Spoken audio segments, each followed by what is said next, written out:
Good morning, everyone. Today, we are going to start a new lesson, Chapter 8. How do organisms reproduce? In this chapter, we are dealing with different types of reproduction: asexual, sexual, and sexual reproduction in uh, plants, sexual reproduction in animals, and reproductive health, then contraception. So, all these topics we will discuss in this chapter. In this module, we are dealing with asexual reproduction. So, before going further into asexual reproduction, we will look into the topic reproduction. So, what is reproduction? Reproduction, as we all know, it is the process by which living organisms produce new individuals of their own species or their own type. In common way, if we are saying the reproduction from one organism, another organism will be produced. And why it is essential? This process is essential because that will ensure the continuity of organisms generation over the next generation. It will pass on. So it is necessary for the survival and increase in the population of a species. And if the organism cannot reproduce, means the population will decrease and the species will come to extinct. So, what actually is taking place in the reproduction? How the organisms create or make their own type. So, when we look more into, as we all know, all the organisms are formed from a single cell. The cell means the cell will contain the nucleus, and inside the nucleus, we know that there are many chromosomes. The chromosomes are made up of DNA. And the DNA, the small pieces or the small base sequences or the chemical components within the DNA, nitrogenous bases, which is present in the DNA, which will control or which will form the genes, and these genes will regulate the characteristics of an organism. So, genes are located within the chromosomes and it is made up of DNA. So, this DNA, which is present in the nucleus, is actually responsible for the characters, transmission of characters from parents to the offsprings. When the cell is dividing, at the time of cell division, and especially in the case of reproduction, when you are saying from a parent, when they make gametes, so if it is human beings, means male person will produce sperms, female they will produce ova. So at the time of gamete formation, there will be a reduction division. That means in human beings, 46 chromosomes are there in the human cells. When they transform or from the cell, from the body, if they produce the gamete, there will be only 23 chromosomes only will be passed down to the next generation. So 23 chromosomes from father, 23 chromosomes from mother. When they unite together, there will be a re-establishment of 46 chromosomes and offspring will get 46 chromosomes. But there, 23 only from the father, 23 from the mother. So that gamete formation time, when the father is producing the gamete, that time, within the father's gamete forming cells, there will be shuffling or mixing of genes takes place. And a new combination of genes only will pass on to his sperm. The same way, within the mother's body, at the time of overproduction, there will be a shuffling of genes. And from that, half the set of genes only will pass on to the ova. So a new sets of or new combination of genes from father, a new combination of genes from mother, that two half the set each, 23 from father, 23 from mother, they will unite together at the process or at the time of reproduction. So that is why there will be, because it is formed from the same species. So majority of the characters will be the same, because here two copies of DNA which will separate into two cells, and these DNA copies will be similar but not identical to each other. So father's body, the sperm, the DNA will be different in the sperm. And the same way mother's body, when she produces ovum, there will be small slight variations. When these two varied gametes, they are fusing together, that single cell, the zygote formation, at the time of sexual reproduction, sperm will fuse with the ova and the zygote will form. So the zygote will have many of the characteristics from father and many of the characteristics from mother. So they look similar, but even then, when they reproduce, when they multiply and they produce the offspring, the offsprings will have some similarities with the parents, but even then they will not be an exact copy of what their parents are. So there will be a mixing of characteristics. So that will lead to slight variations from parent to the offspring. Then when that offspring again reproduce, again there will be variations, and that variation will act as the fundamental basis for the evolution of species. So slowly the variations will pass on generation over generation, and that will result into a new species. But it is not so in all the cases, because in lower organism, when you are observing, some of the animals, they do not have male and female. They'll have only one type of individual. And they will not form any gametes. And there won't be any fusion of gametes. So the offspring is formed from a parental cell, either by splitting or by budding or by fragmenting or in different ways. So if there is only one parent is involved, then that type of reproduction is called as asexual reproduction. So we will move on to this. So what are the major characteristics of asexual reproduction? So asexual reproduction means it is uniparental, the reproduction or the production of offsprings, new offsprings from a single parent. So it is another term, it is uniparental. A single individual gives rise to a new individual. And here, gametes can form or need not be formed. Some organisms, gametes will not form. The entire organism will split into two. Some organisms, sometimes gamete may form, but they may also take part in asexual reproduction. So gametes are not formed. Then the next one, the new individuals will be exactly similar to the parental organism. They will be exactly the carbon copies of the parent, because the parent is dividing. Parent is having a particular set of DNA. And there is no chance of meeting any other of their own kind. They are splitting into two, or they are forming a bud and then that will be transformed. So the same type of DNA will be inherited and passed down to the generation after generation. So that is why it is called as they are the exact carbon copies of their parent, because there is no fusion or there is no union of two cells. Here it is from the same parental cell only it is formed. Then what is the advantage of asexual reproduction? So there is no gamete formation, there is no zygote formation, there is no fusion of gametic combination, hence no zygote formation. The single parent itself will give rise to new offsprings. And why it is encouraged in that one means mainly it is adopted by lower organisms, because there the climate and all will be always fluctuating, and they have to produce many in number, and out of that many will be predated, many will be destroyed. So at least some of them should survive in that climatic conditions.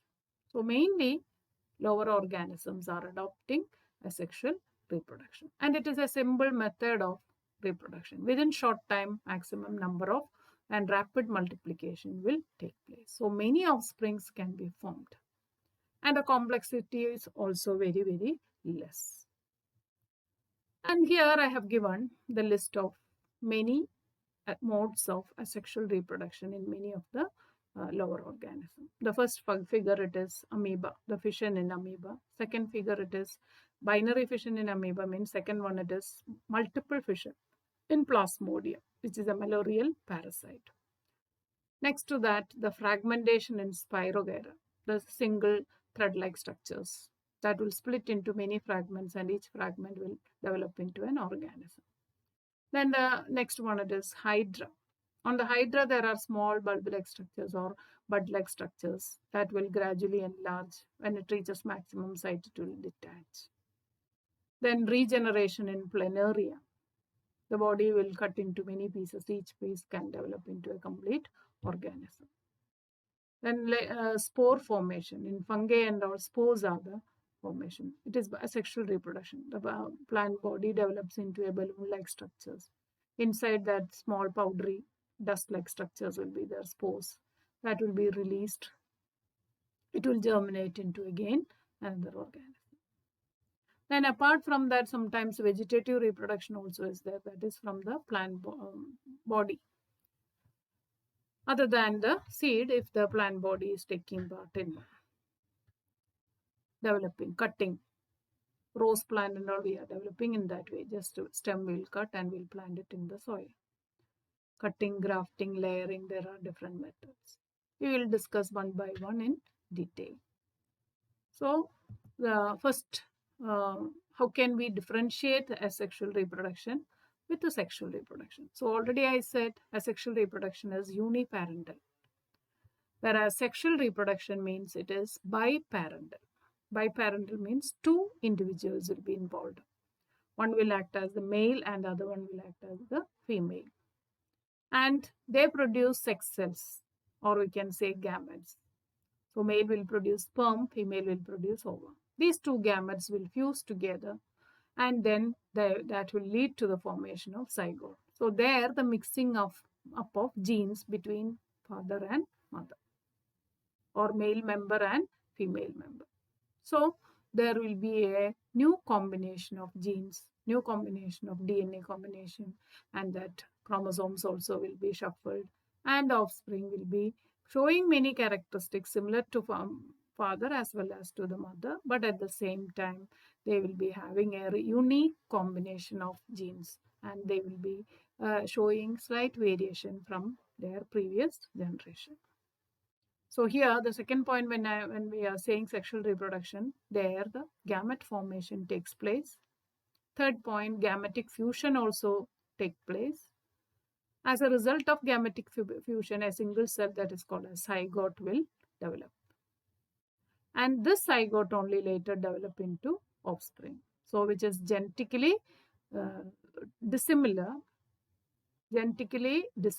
and it is not identical to the exact copies of their parents. They will show some differences from their parents. And since this is sexual reproduction, they are producing small variations, and it is passed down from one generation to next generation. So here, it is useful to generate more variations of the species. So slowly, each generation, the variations will accumulate, and that will produce, or that will lead to evolution. And mainly, sexual mode of reproduction is adopted by higher organisms. Then, when we move more in detail into different types of asexual reproduction, the first type is fission. So what do you mean by fission? Fission is the entire cell, usually it is adopted by unicellular organisms. So the entire cell will divide into many daughter cells. And that type of fission is called as, or that type of division of the cell into. So if the cell is divided into two, means that type of division is called as binary fission. So mainly it is adopted by bacteria, amoeba, etc. And amoeba, since they do not have any particular shape, it will divide in any angle. So it is asymmetrical, we can say. The entire cell will split into two. binary fission. But if there itself, if any axis is there, means that is, if it is dividing in longitudinal way, leishmania, in that it is lengthwise it is dividing into two pieces, then it is called as longitudinal fission. Whereas in paramecia means it is dividing in horizontal way. So it will divide into two, and that type it is called as transverse fission. So asymmetrical fission in binary fission itself into two daughter cells, and each one will develop into an organism. So two it is divided, giving rise to, then it is called as binary fission. Based on their orientation, asymmetrical, amoeba, they do not have any shape. And longitudinal, lengthwise. And if it is transverse, so longitudinal example, leishmania, which can cause Kala-Azar.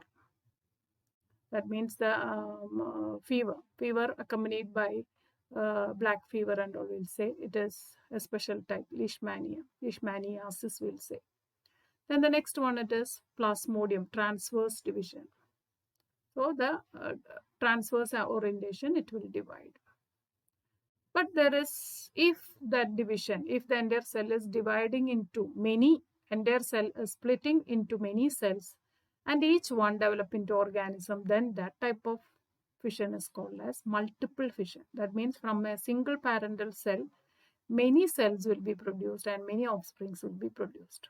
So typical example here we can give Plasmodium vivax, which is malarial parasite, which can cause malaria. Then when we'll move on to the second type, fragmentation. It is also mainly in algae and all, aquatic plants and all, aquatic unicellular organisms. It is fragmentation. That means the in Spirogyra, when you're observing, it is found in pond. So thread-like structures, thread-like hair-like structures. So when the fishes are eating, or when they are moving, or when they are cutting, it will fragment into pieces. And each piece will develop into another organism. So the organism breaks up into small pieces and each develop into a new individual. Such kind of asexual reproduction is called as fragmentation. Typical example is Spirogyra. Then even in certain other organisms, that is regeneration, we'll say. If the organism is cut or broken into many pieces and each piece grows into a complete organism, then that is called as regeneration. It can regenerate its lost parts. Okay, that is a difference. It can regenerate its lost parts. It is entirely different from fragmentation. So here in planaria, if you are cutting that planaria into three pieces, the head piece will develop into the remaining part. The middle piece will develop into head as well as the tail. The tail piece develop into middle piece as well as tail. So it can regenerate its lost parts. So if the body is cut into 3 or 4 pieces, each piece, from the remaining piece, that the lost parts will be regenerated. So this is, especially we can see in Hydra also. Hydra also, if you are cutting into pieces, they will regenerate. Then in some other organism, lesser amount of regeneration we can see, but that cannot be taken as the example for reproduction. So here it is reproduction. From each organism, another organism is formed and it is called as regeneration. In human beings also regeneration is there. If any cut or wound, that will be healed, but it is not producing into a complete organism. Then we'll move on to budding. Budding means, budding in yeast also is there, budding in Hydra also is there. Budding in Hydra, it is small bud-like structure on the Hydra. There it will develop, gradually develop into, and when they matures, it will detach from the main plant body. Here it is yeast, I am saying in more in detail. In yeast, it is a unicellular fungi. And at the apical region, a small bud-like region will protrude out. And the nucleus will move towards apical region and part of the nucleus will pinched off. And then that newly formed nuclear portion will move on to the budded region. Gradually that will enlarge, and sometimes it will detach, sometimes it will stick on to the hydrates into the yeast itself, and again on one bud another bud will form, and like that a colony of buds also can form. Sometimes it will detach, sometimes it will develop into, or it will form one over the other. So budding in yeast, it is a unicellular. So here later it will detach, each bud will detach and then they develop into a complete organism. The same way Hydra also, small bud-like structure. Hydra, it's a multicellular organism. So there at the base of there will be having a column-like structure, and there will be a bud-like structure, and that will detach and develop into an organism. Then the modern method of sexual reproductive mode we are applying artificially in another technique, a recent technique that is called as tissue culture. In tissue culture, it is actually a group of meristematic tissue, which is male, which is actively dividing cell, which is extracted from or which is found in the root tip or in the shoot tip. And they are able to, or they are meristematic because they can divide into many cells. And these bit of cells, or callus we'll say, this undifferentiated mass of meristematic cells which are found in the shoot tip or in the bud region or in the root tip, we can take it and we can grow in growing medium. Growing medium means agar solution, and which is a polysaccharide solution. In that, if you are keeping in a test tube in that one, in laboratory conditions, and then these growing cells will develop and they will divide very fast. And not only that one, when you are changing the combination of plant hormones which are added in the test tube, you can from that mass of undifferentiated mass of meristematic cells, there it will develop into root, shoot, etc. And when they are allowed to grow in that test tube little more time, then you will be able to generate a new seedling from a mass of, or from a group of cells. That technique is called as tissue culture.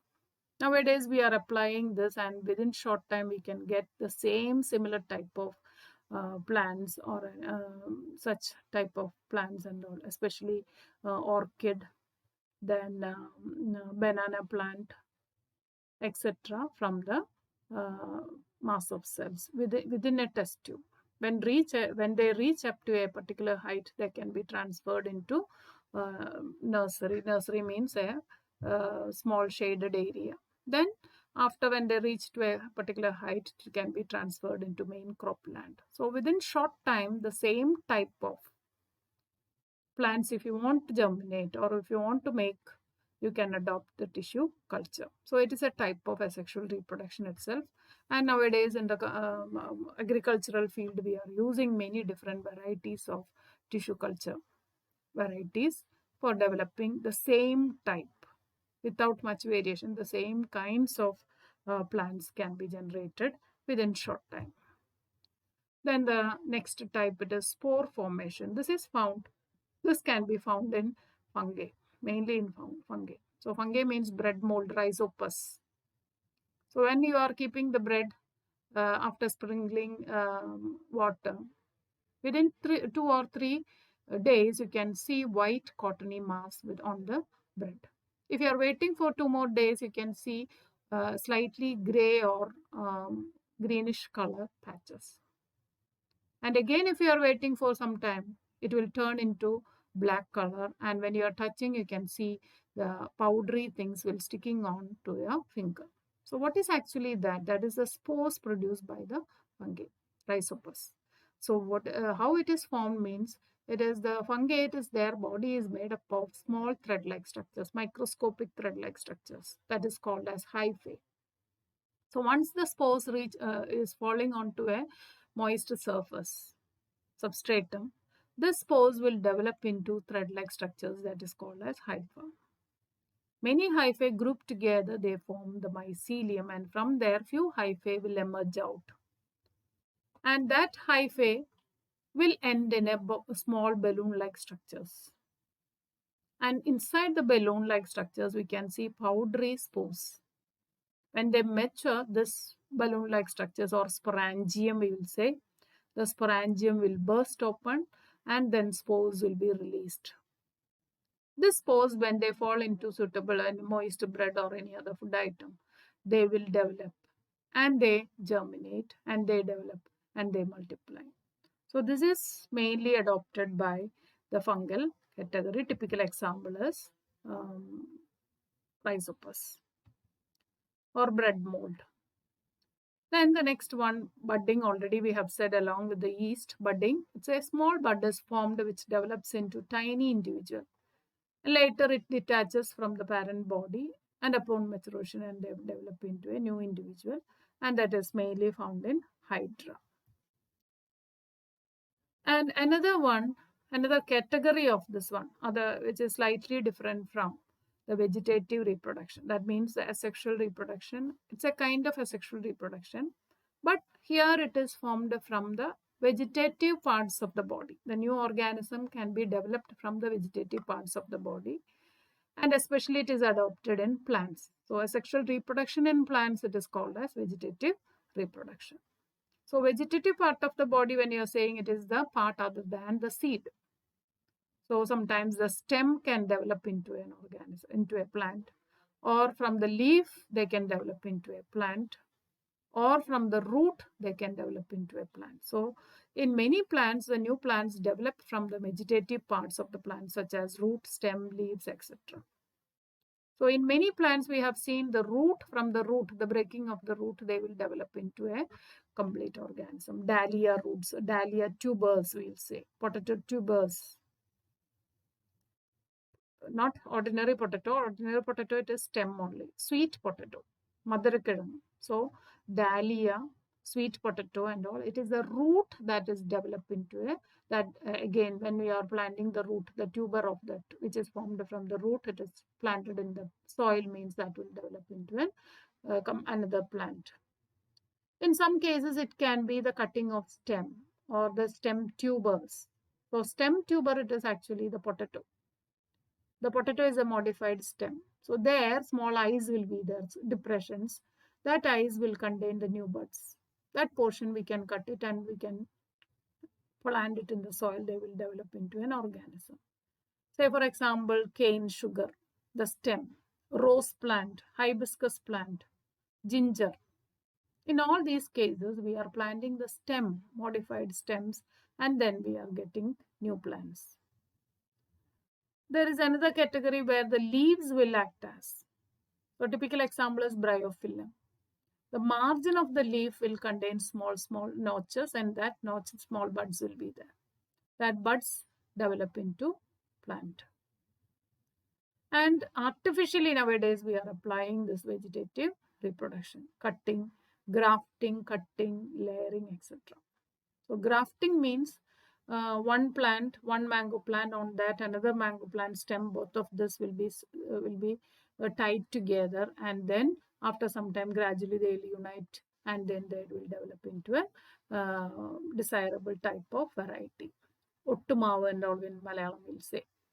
Then next one, cutting, that is rose plant. The stem will cut, and tapioca, the stem will cut and we can plant it. Many of the plants, stem cutting is enough.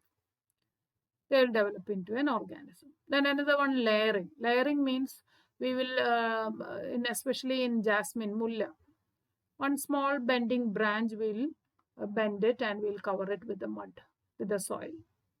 And once in that covered region, the roots develop, we'll cut it from the mother plant, and that one will develop into a newly formed, will be developed into another plant. That is called as layering. So plants which do not produce seeds. In such cases, we can adopt this asexual mode or vegetative type of reproduction, either by cutting or layering or grafting or by root tubers or stem tubers or planting the leaf buds, etc. So the advantages of vegetative reproduction, when we are saying they are genetically similar, because there is only one parent. So there won't be any variation. The exact similar kinds, if you want to generate, you can generate by adopting asexual reproduction. So they are genetically similar. Offsprings will be genetically similar. Exact quality and texture, etc. will be maintained. Then the flowers, they will produce flowers very early.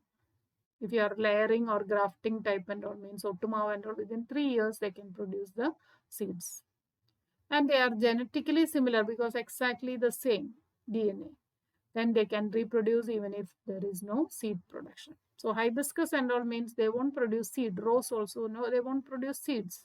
So there is no point in waiting for the seeds and then planting, because they, by nature they won't produce seeds. So in such case, thus the plants can be developed by vegetative propagation. So here I have marked 3 types of plants with, just for an example. The first one, it is money plant. The stem cutting is enough. The stem which contain the nodes with the small buds. If you are planting in water or in soil, they will develop into an organism. And then the next one, bryophyllum, the leaf. From the margin, the new seedlings will, saplings will come out. Then carrot, the root itself.